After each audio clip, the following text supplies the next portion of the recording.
สบายดีทุกคนมันนี้ส่งพอมักหักซัดสิทายให้เบิ่งเด้อรีวิวว่าพอมักเลี้ยงยังไงตึกตึกตึกตึกตึกตึกเลยสองตัวนี่จอมป่วนจอมดื้อนี่นะนี่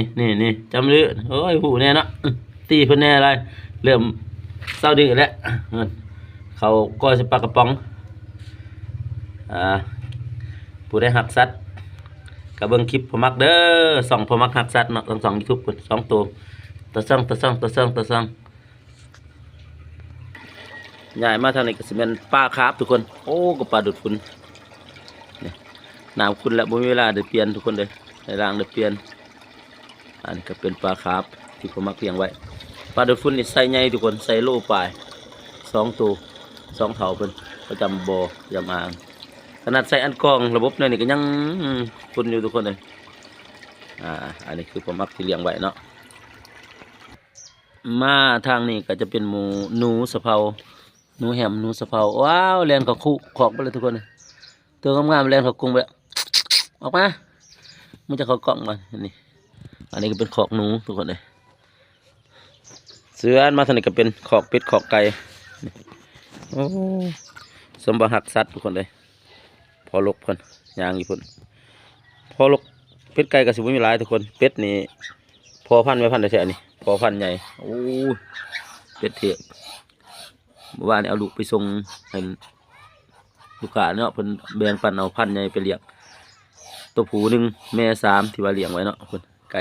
งออยู่ประมาณนั้นฟักไข่อยู่หันมีเป็ดตัวหนึ่งไก่ตัวหนึ่งแม่ตัวหนึ่งไก่นี่มีผู้หนึ่งแม่2แต่ว่าเป็ดนี่ผู้หนึ่งแม่3เนาะที่ข้าพเจ้าเลี้ยงไว้อันนี้ประมาณหักอันลูกเพิ่นมูอยู่น้ำกัน4 ตัวจะไปใส่แหละขอน้ำจูหน่อยเลยเฮ้ยจูหน่อยออกจูนอกเบิดบ่ดเข้าได้จะได้เด่น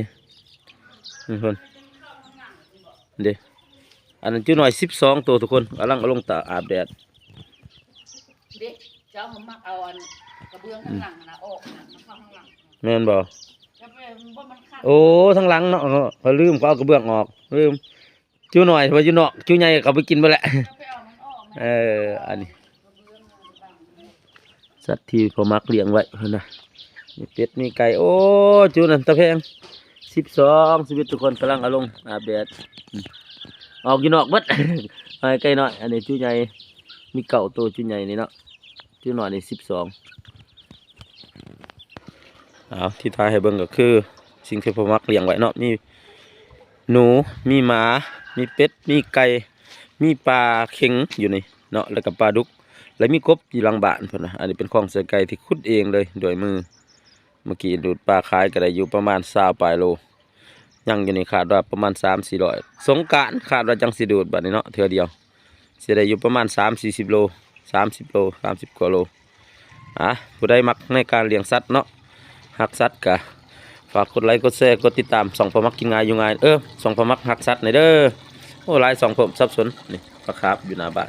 ยังมีปลาค่ำอยู่หาดนี่หาดแปลงโคสัตว์ย้ายมาทางหาดพอมักหักสัตว์ก็จะมีตู้แก้วเลี้ยงโซ่อยู่ในนอกทุกคนเนาะโอ้สวยสดงดงามเอาปลาน้ำคลองมาใส่ทุกคนปลาเลี้ยนไปที่ตึกเบ็ดได้มาใส่3 ตัวปลาคำ4 ตัวปลาดุกฝุ่นสีทอง2 ตัวเป็น9 ชีวิตที่นี่เลี้ยงงามคนว่าอันนี้คือสิ่งที่ผมมักเลี้ยงไว้เนาะรวมทั้งเบ็ดทั้งสัตว์ฝากติดตามส่องผมมักหักสัตว์ในเด้อผู้ใดหักในการเลี้ยงสัตว์เนาะจวด